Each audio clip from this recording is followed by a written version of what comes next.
तो अब हम बात करते हैं पोटेंशियल एनर्जी की। पोटेंशियल एनर्जी, पोटेंशियल एनर्जी क्या होती है? पोजीशन के कारण ना, किसी चीज़ की एनर्जी जो पोजीशन के कारण हो। मैं बड़ी एक इजी एग्जांपल देता हूँ आपको।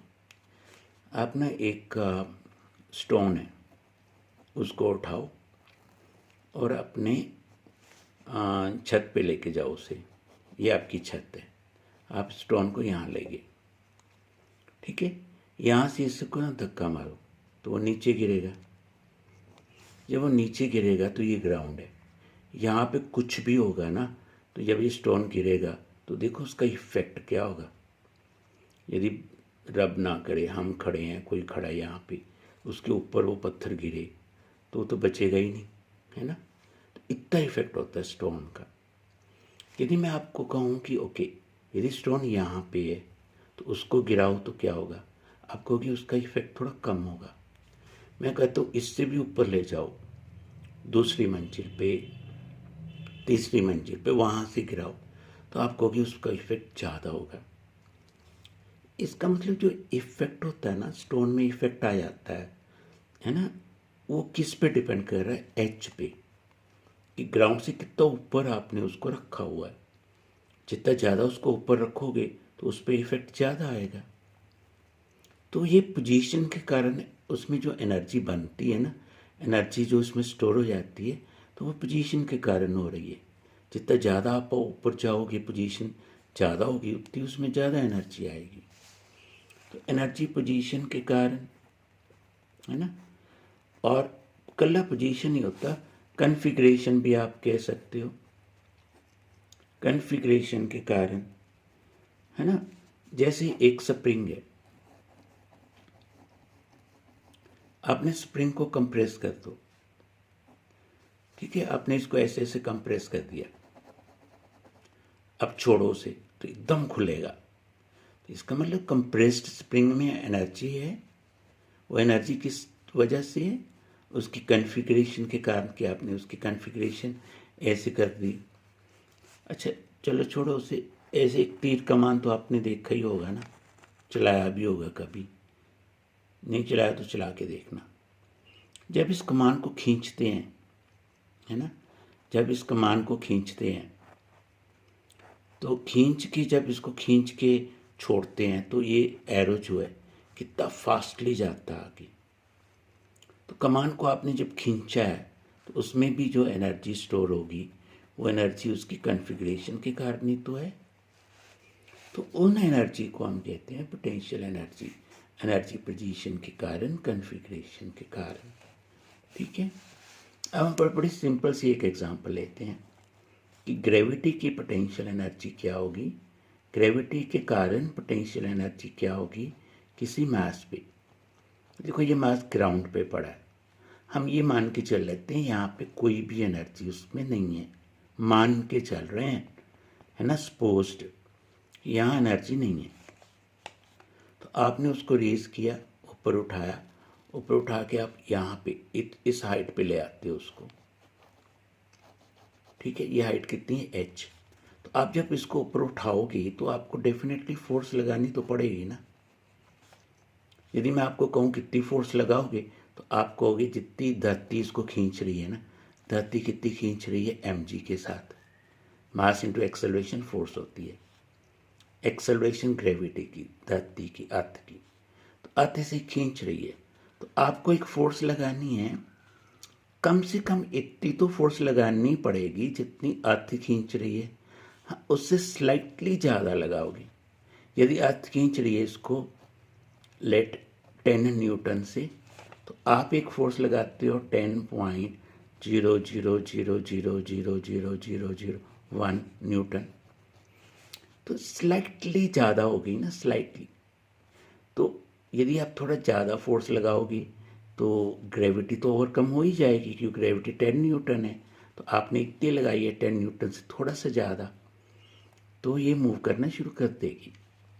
तो मतलब आपको भी कम से कम फोर्स तो इतनी लगाई है ना, कितनी लगाई है फोर्स? Approximately mg।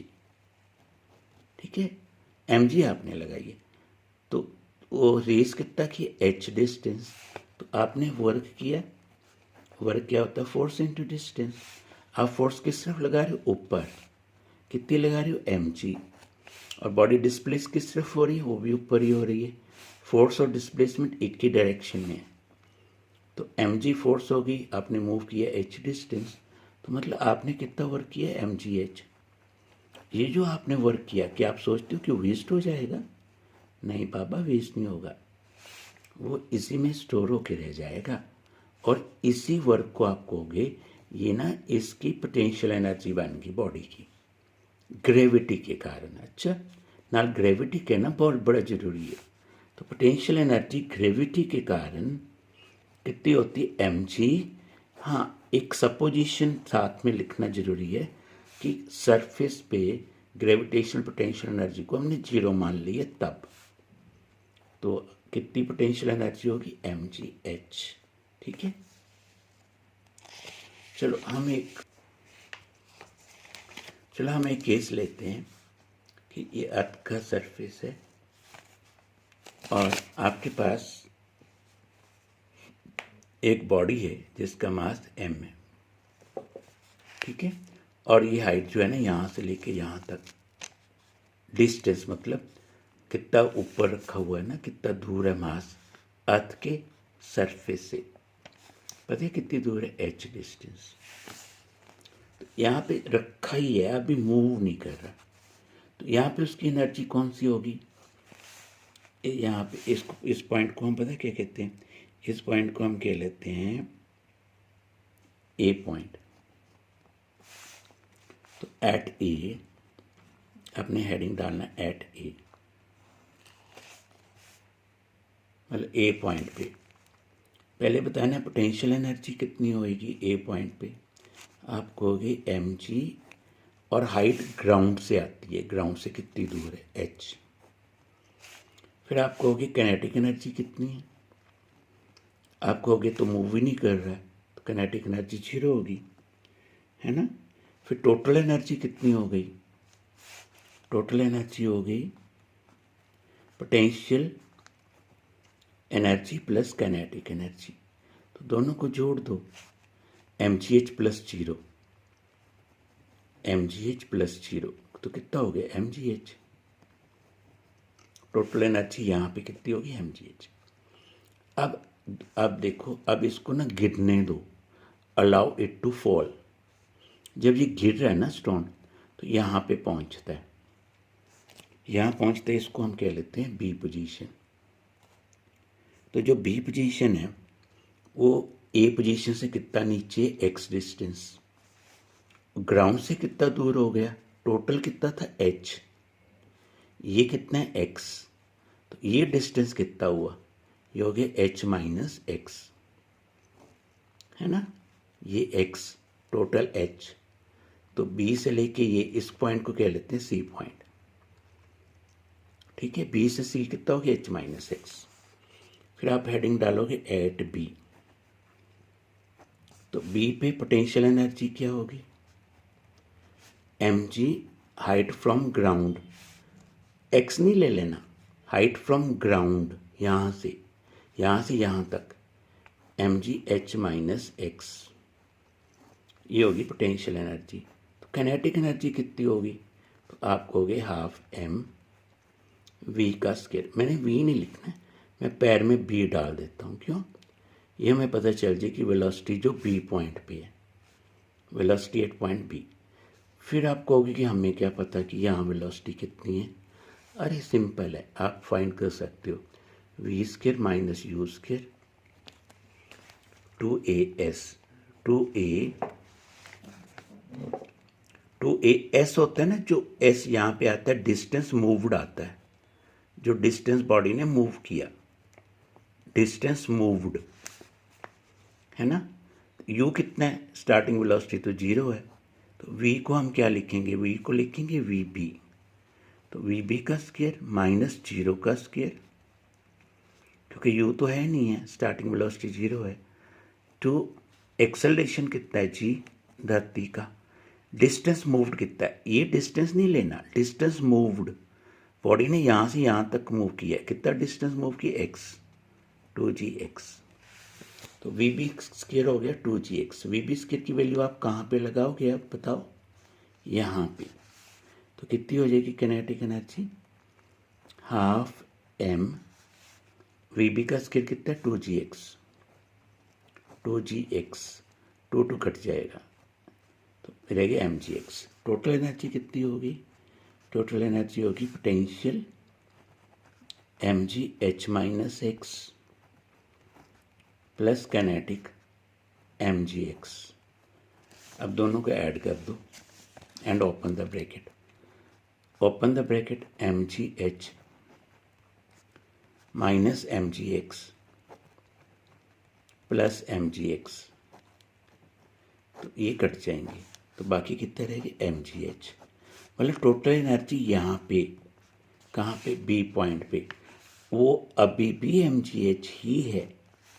ए पे भी इतनी थी mgh और बी पे भी वही है mgh। ए पे किनेटिक नहीं थी, बी पे दोनों हैं, पर दोनों का एडिशन mgh ही आ रहा है।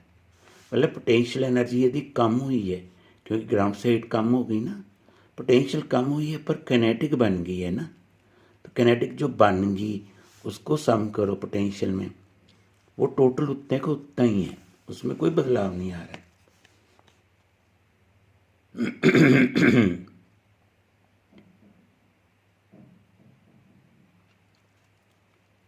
अब ले लेते हैं हम पॉइंट सी पे, सी पे आ जाते हैं जब वो ग्राउंड को स्ट्राइक करने जा रही है तब।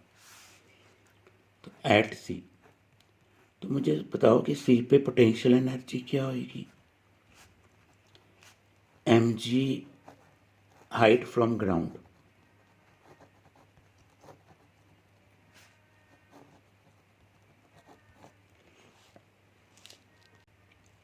तो हाइट ग्राउंड से कितनी तो है ही नहीं हाइट, तो स्ट्राइक ही कर गई ना, ग्राउंड से हाइट तो है ही नहीं है। अब मतलब ये क्या है, जीरो, तो पोटेंशियल एनर्जी कितनी होगी, जीरो। अब आते हैं हम किनेटिक एनर्जी पे। किनेटिक एनर्जी होगी हाफ m, v के पैर में क्या डालेंगे, c, half m v c square. अब आपको क्या, हमें क्या पता वी सी क्या है, कोई बात नहीं, अप्लाई करो equation, v square minus u square two a, क्या होता है, डिस्टेंस कौन सा आता है, distance moved, distance moved. U कितना था शुरू में, यहाँ पे वेलोसिटी कितनी थी, जीरो, तो ये हो गया v के पैर में c, वी सी का स्क्वायर इक्वल्स टू, क्योंकि यू तो जीरो है, टू ए की जगह क्या आएगा, g। डिस्टेंस मूव्ड कितना है, डिस्टेंस यहाँ से लेके यहाँ तक h डिस्टेंस उसने मूव किया, यहाँ पे आ जाएगा h। अब वी सी स्क्वायर की वैल्यू आप यहाँ पे लगा दो, तो कितनी किनेटिक एनर्जी बन जाएगी, हाफ m 2gh, 2 कट के इट इज़ अगेन mgh। अब टोटल एनर्जी कितनी होगी, टोटल एनर्जी होगी kinetic plus potential, potential energy तो थी ही नहीं, जीरो, किनेटिक एनर्जी कितनी है, mgh, तो इट इज़ अगेन mgh। देखो कितना हैरानी वाली बात है ना, कि टोटल एनर्जी सारी जगह पे उतनी ही है mgh।